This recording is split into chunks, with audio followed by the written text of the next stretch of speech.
Today's scripture comes from Judges 14, verses 1 to 20. Samson went down to Timnah, and at Timnah he saw one of the daughters of the Philistines. Then he came up and told his father and mother, I saw one of the daughters of the Philistines at Timnah. Now get her for me as my wife. But his father and mother said to him, Is there not a woman among the daughters of your relatives or among all our people that you must go to take a wife from the uncircumcised Philistines? But Samson said to his father, Get her for me, for she is right in my eyes. His father and mother did not know that it was from the Lord, for he was seeking an opportunity against the Philistines. At that time, the Philistines ruled over Israel. Then Samson went down with his father and mother to Timnah, and they came to the vineyards of Timnah. And behold, a young lion came toward him roaring. Then the Spirit of the Lord rushed upon him, and although he had nothing in his hand, he tore the lion in pieces as one tears a young goat. But he did not tell his father or his mother what he had done. Then he went down and talked with the woman, and she was right in Samson's eyes. After some days he returned to take her, and he turned aside to see the carcass of the lion, and behold, there was a swarm of bees in the body of the lion, and honey. He scraped it out into his hands and went on, eating as he went. And he came to his father and mother and gave some to them, and they ate. But he did not tell them that he had scraped the honey from the carcass of the lion. His father went down to the woman, and Samson prepared a feast there, for so the young men used to do.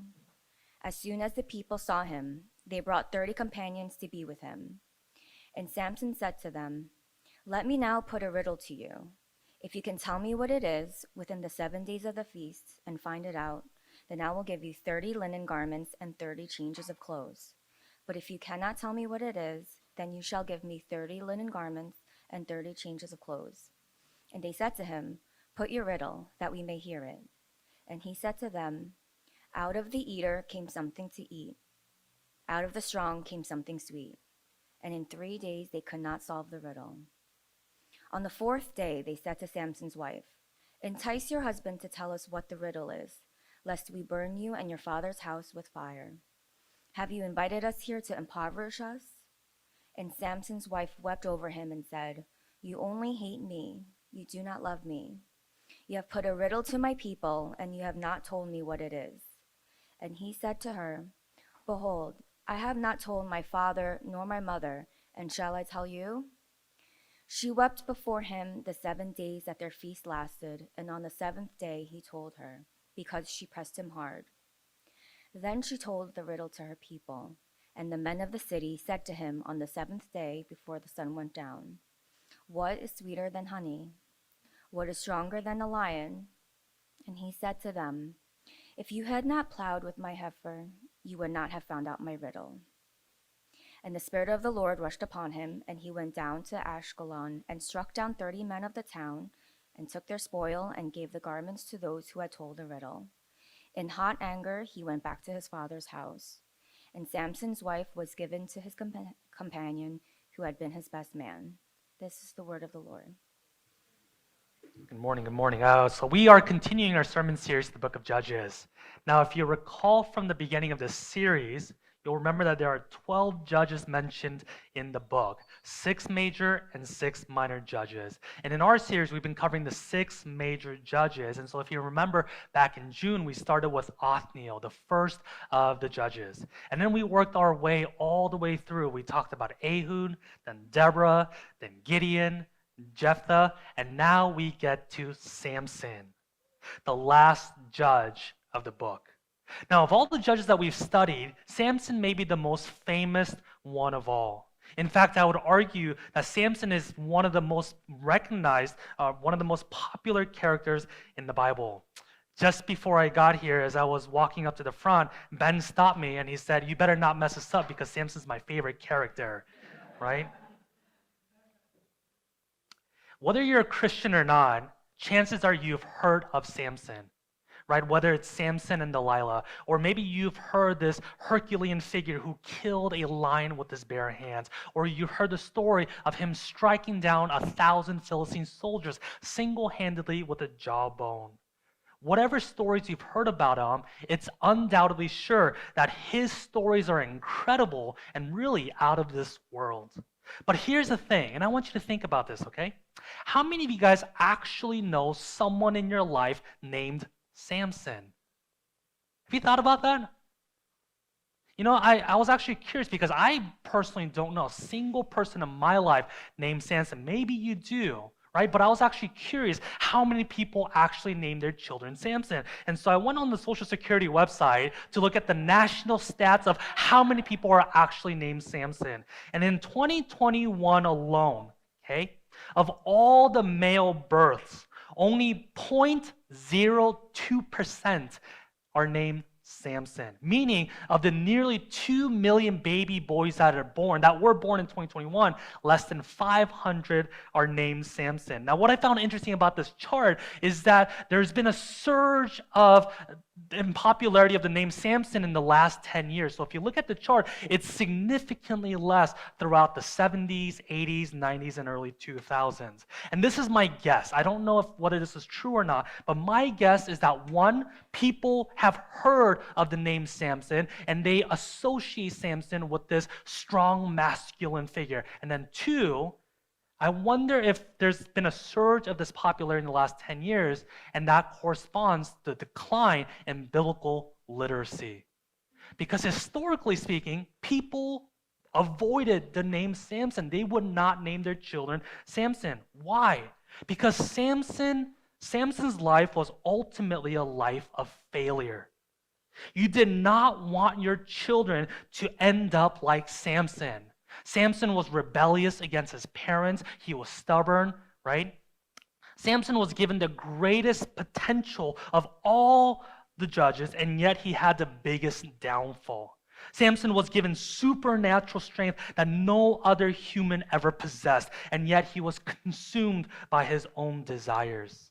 And the seemingly invincible figure that we call Samson is eventually captured, enslaved, and has his eyes gouged out, all because of his own hubris. The story of Samson is a tragedy, and it's one big cautionary tale for us all. Now, one of the challenges that I had while preparing for this sermon is that there's just so much to talk about in the life of Samson. In the 4 chapters that narrate the life of Samson, there are these rich, complex themes, multiple themes that are running through them. But given our limited time together, right, I want to focus on just one thing because, again, there's a lot that we can say about this story. But I want to focus on one thing, and that's looking at Samson's biggest flaw.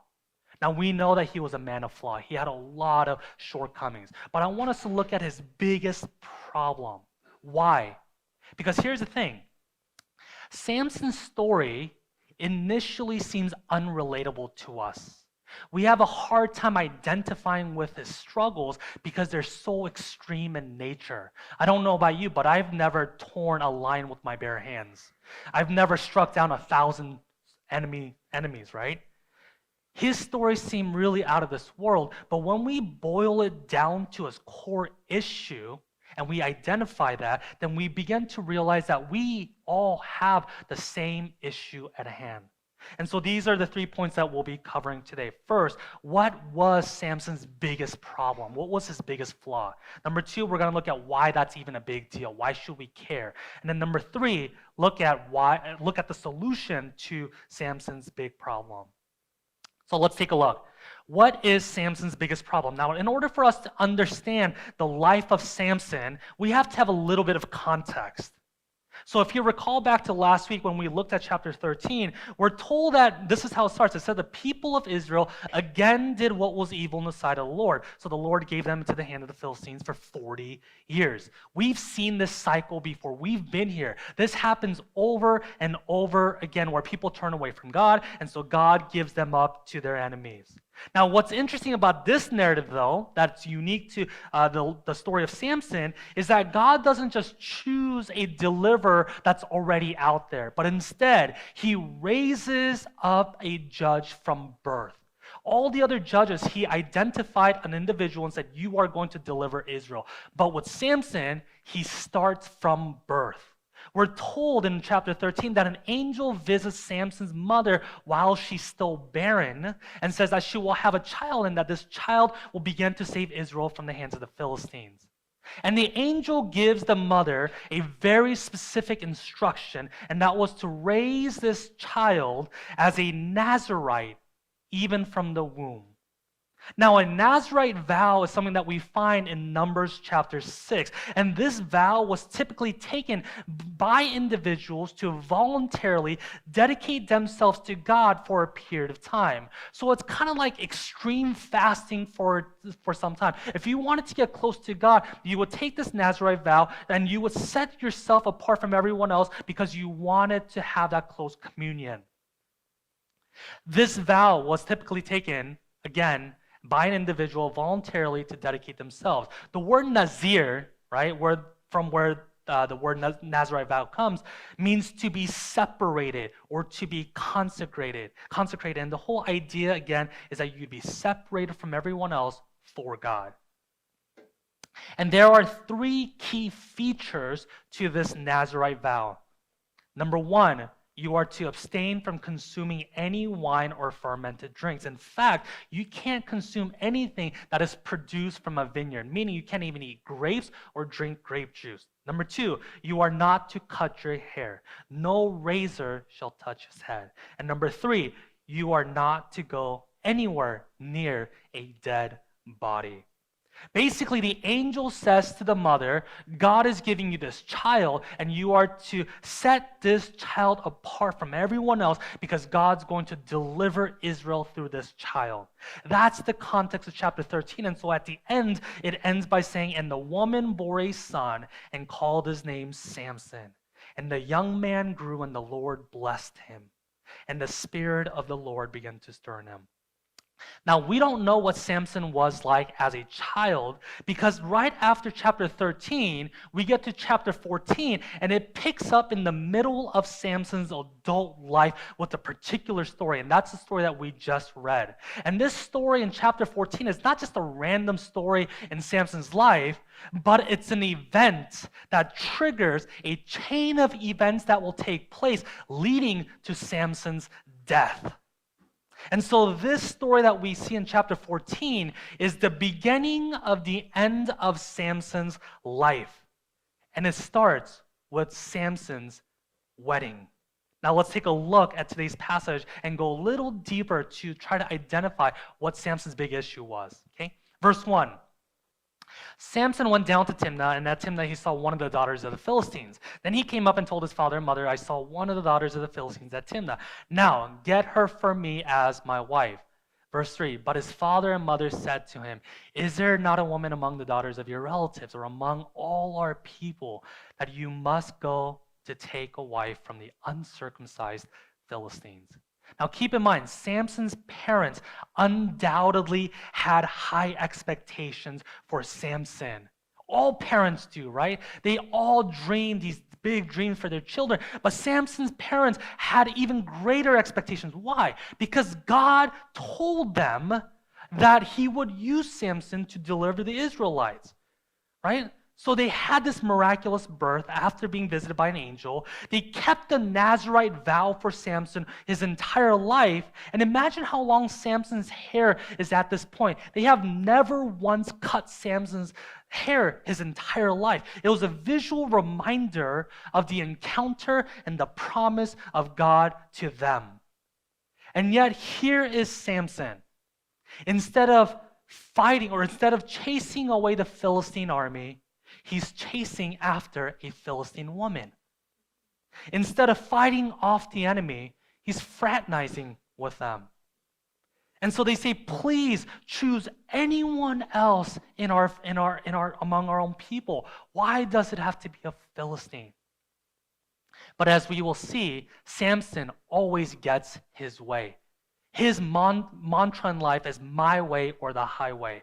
Verse 3, but Samson said to his father, get her for me, for she is right in my eyes. And so we're told in verse 5, then Samson went down with his father and mother to Timnah. Now keep in mind, Timnah is a Philistine territory, and they came to the vineyards of Timnah. Now this should start to raise a red flag, right? Samson should not be anywhere near a vineyard as a Nazirite. Now, apparently, when they got to this vineyard, Samson had separated with his parents and he was by himself when a young lion came roaring and attacked him. And we're told in this story that the Spirit of the Lord rushed upon him, gave him supernatural strength, and Samson was not only able to fight off the lion, but he killed the lion with his bare hands. Now, what's interesting to me, though, is that he doesn't tell anyone about this. Maybe it's because Samson is a Nazirite and he's not supposed to be anywhere near a dead body. Well, he just killed a lion with his bare hands and thereby breaking the Nazirite vow. We don't know why he doesn't tell anyone, but he keeps it a secret. And then after the event, he then goes to meet the woman, he talks to her, and he says, yep, you're the person that I want to marry. Verse 8, after some days, so Samson, after meeting the woman, they go back home, and after some days, we're told now Samson is returning back to her to take her, meaning he's going to marry her. And he turned aside to see the carcass of the lion. He was curious what happened to the lion that he had killed. And we're told, behold, there was a swarm of bees in the body of the lion and honey, and so he scraped it out with his hands and went on eating it as he went. And then he came to his father and mother and gave some to them too, and they ate. But he did not tell them that he had scraped the honey from the carcass of the lion. Now pause for a moment and imagine with me that you saw a carcass. Maybe you killed an animal, you saw this carcass, perhaps it's still decomposing. It's only been a few days. It still smells, it's rotting. But you see that there's a swarm of bees, and then you see that there's honey forming inside this carcass. I don't know about you, but my first thought is not to scrape the honey and eat that very honey. That's disgusting, right? And yet Samson does it. He has no care. He's scooping up the honey, he's eating out of carcass, right? As if it's no big deal. But here's the thing, even for us, right? Even for us, this sounds a little too much. This sounds gross. But for the listeners in the ancient Judaism world, right, this behavior would have been absolutely appalling. And I would imagine that the shock level they would experience listening to the story would be kind of like this, okay? Imagine you went over to your friend's house and he was out in the backyard grilling up some meat, and he gave you some, right? So you got some of the meat, and you're eating, and you're like, oh, this is interesting. I've never had this before. What kind of meat is this? And so you're trying to figure out, is it, I don't know, is it a goat? Is it whatever, right?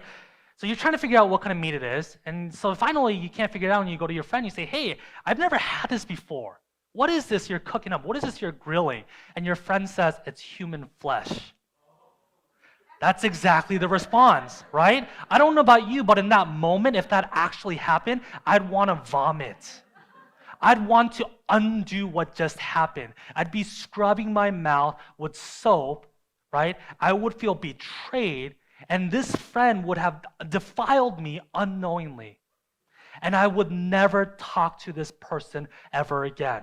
In Leviticus chapter 5, get this, in Leviticus chapter 5, it says that if you even touch a carcass of an unclean animal, you in that moment become unclean.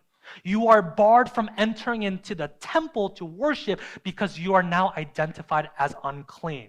You see, the Israelites were notorious for having this incredibly strict dietary laws. They were so keen on eating only clean items that they wouldn't even eat pork, which was considered unclean.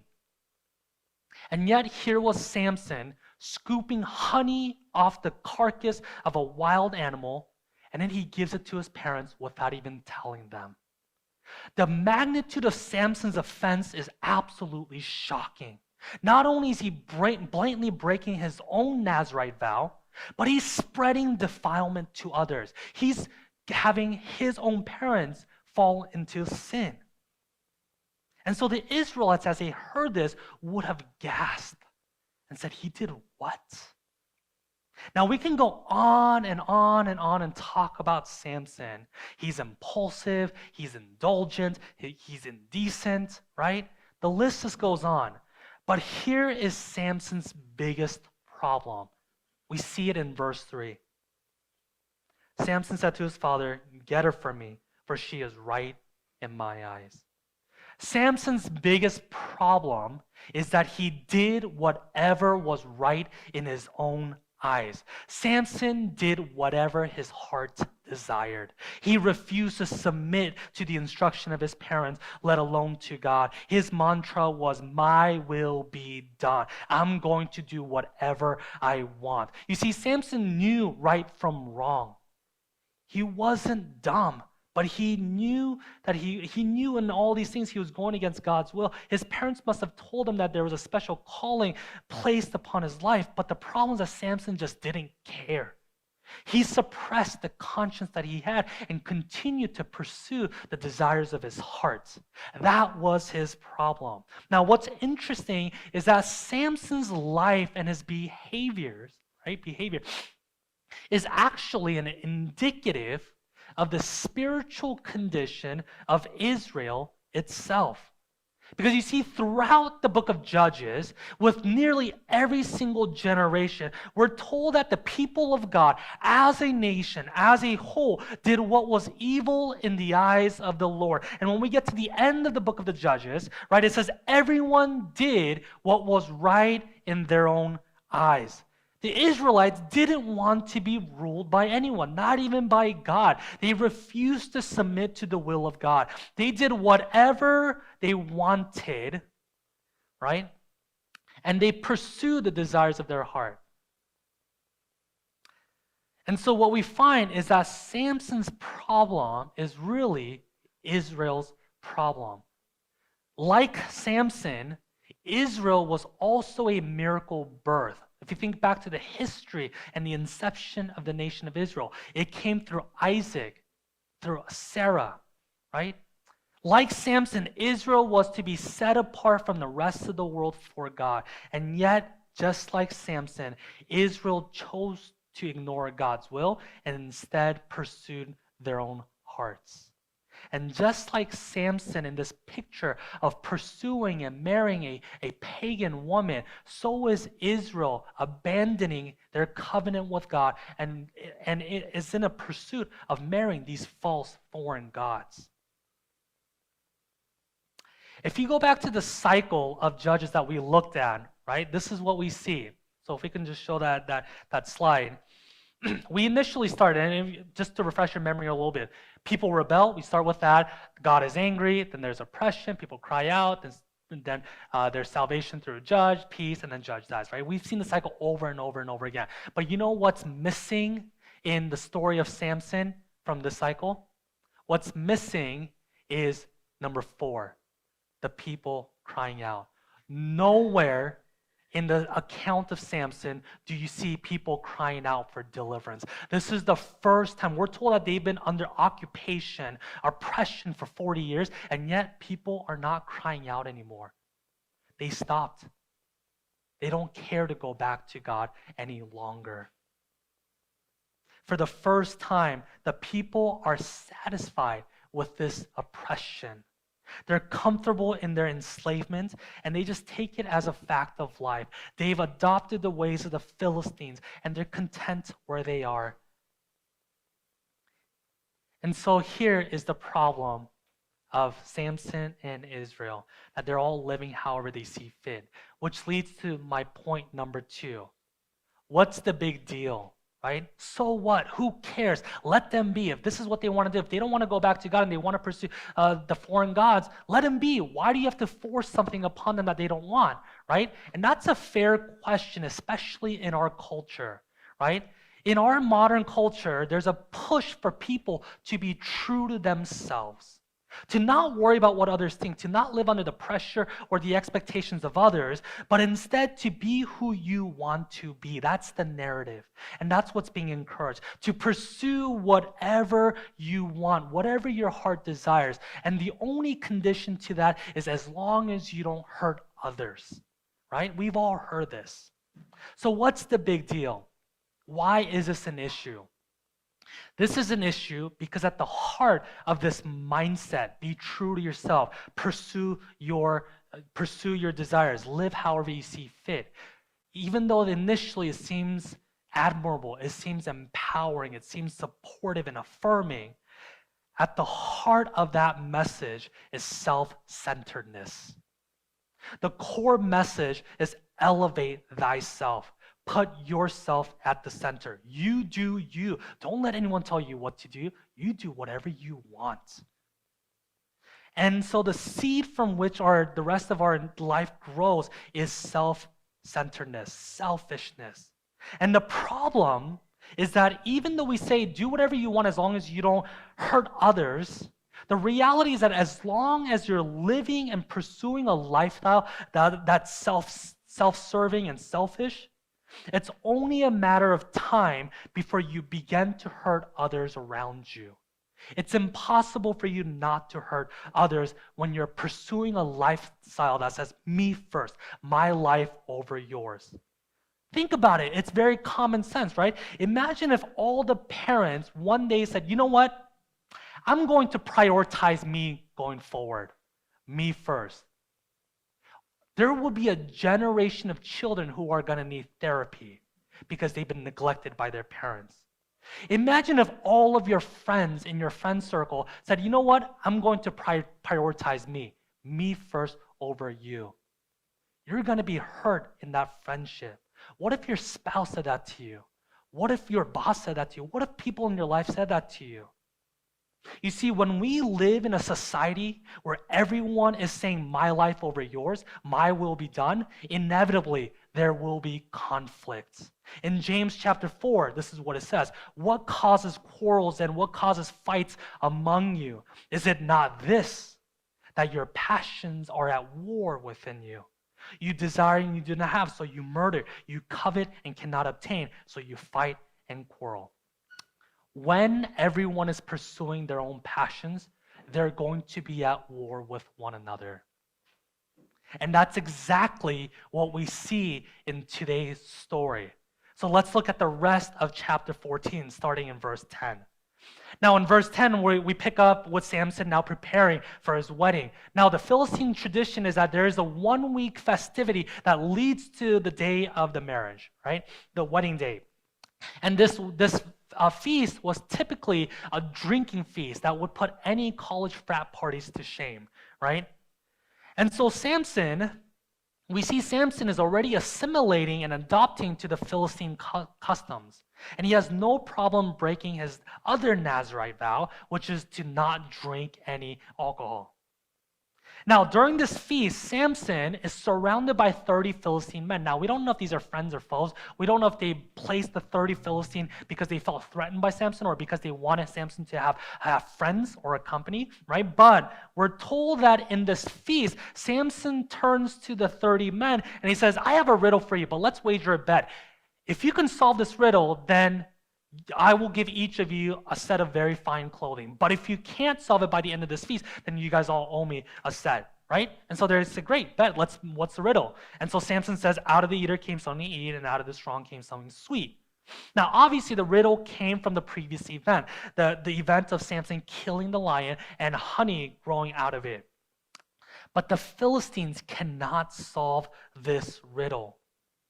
And so because they can't get the result they want, they threaten to kill Samson's wife and her household. And we begin to see James 4 playing out, right? They said we're going to burn you and your father's household if you don't get the answer for us. And so then this woman is pleading with Samson day and night, crying and saying, please tell me the answer to the riddle. Samson's like, I haven't even told my parents this. Why would I tell you? She's like, please, please. And she's agonizing him. And so finally, Samson tells the woman the answer to the riddle, and she in turn gives the answer to the Philistines. And so the Philistine answers the riddle on the 7th day.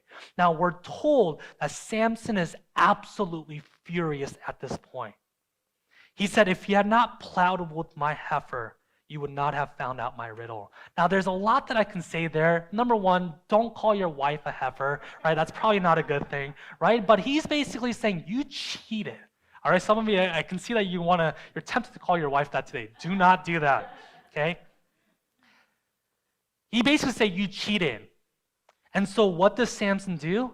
In rage mode, Samson goes to Ashkelon. Now, I don't know about you, but there are times when I just need to go for a walk because I'm upset and I just need to clear my mind. Ashkelon was 23 miles away. It's about the length of a marathon. Samson goes to Ashkelon, which is deep in the Philistine territory, and we're told that there he kills 30 men. And a lot of scholars believe that he doesn't just kill ordinary men, but he kills 30 Philistine soldiers and take their armor. He kills them, brutally murders them, strips them of their armor, and brings all of that back. Can you imagine how heavy that is? He brings that back 23 miles, brings it back, drops it on them, says, there you go. Probably with bloodstains still on it. He was making a statement. Why does Samson do it? This is the first recording of Samson murdering people. He does it in fit rage, and he does it because he simply can. He was just following his heart. He was following his passion. You see, Samson is the embodiment of be true to yourself to the fullest. Right? It shows you, and the life of Samson will show you where that ultimately leads. He's in full pursuit of his own passions. He doesn't care what others think about him. He doesn't let anyone control him, right? He doesn't try to live up to the expectation of his parents, and he will do whatever he wants. What's the big deal with living a lifestyle that says be true to yourself? Do what's right in your eyes? The answer is this: it leads to destruction. Me first, self-centered living is a path that leads to destruction and death. But here's the thing. You and I, we all are me-centered people. From the moment we're born, we are self-centered. We are born utterly and absolutely selfish. You don't believe me? Go take a look at a newborn infant. That thing will wake up at 2 in the morning because it's thirsty. And it will cry and cry and cry until you wake up. And it will cry some more because you came late. Okay? The baby does not care about your well-being. It is screaming to have its own needs met. And sadly, as we get older, that me-centeredness does not really go away. Who among us want to live under someone else's directive? Who likes being told what we can and cannot do? You see, the reality is that all of us want to live however we want. You know what the problem is? There are restraints that are placed on us. But if we can really have it our way, we remove all those restraints and we would pursue all the desires of our heart. That is our human nature. We don't want anyone above us determining things for us. And the older we get, the less people there are to boss us around, and we like that. You see, everyone is in a pursuit of a lifestyle of saying, live as you please. We are all people who say in our hearts, my will be done. And this is the human heart. And so what we see is that Samson's problem is Israel's problem. And Israel's problem is really all of our problem. And the Bible calls this sin. Why? Why is this self-centeredness, self-seeking, selfish life a sin? Because it's outright rebellion against God. You see, I've talked about how when everyone is pursuing their own will, then it's inevitable that we'll clash with others around us who are also in a pursuit of pursuing their own will. But ultimately, not only is there clash horizontally, but there's also clash vertically. When we say, my will be done, what we're essentially doing is we're dethroning God from our lives and saying, I got this. I will live however I want. And so my will, the pursuit of fulfilling my will, competes against the will of God. That's why in Romans chapter 3, it says, none is righteous, no, not one. No one understands, no one seeks for God. All have turned aside, together they have become worthless. No one does good, not even one. And we're told that the wages of this sin is death. That was the price Samson paid. And that's the price we all need to pay. As enemies of God, we are deserving of punishment, which then leads to my final point. So, what's the solution for all of this? When we look at today's text, we see one more element that we haven't covered yet, and that's God working in spite of Samson's shortcomings. Remember, this is the first time that the people of Israel are not crying out to God for help.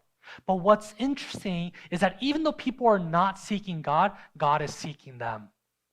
God is the one who's initiating this work of deliverance.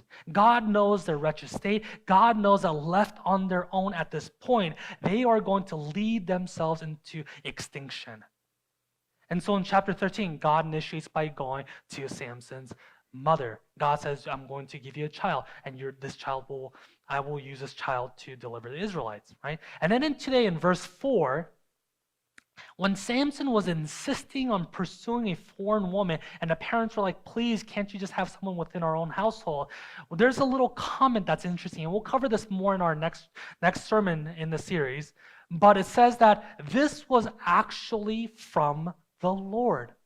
And what we'll see throughout the story of Samson is that even though Samson's doing whatever he wants, right? God was behind the scenes working out his purpose, his goal of saving Israel. He was going to use Samson in spite of all of his flaws for a greater good. And God fulfills that in the end. This is who God is. He initiates the work of salvation even when we're not asking for it. And it's only in hindsight that we begin to appreciate what God has done.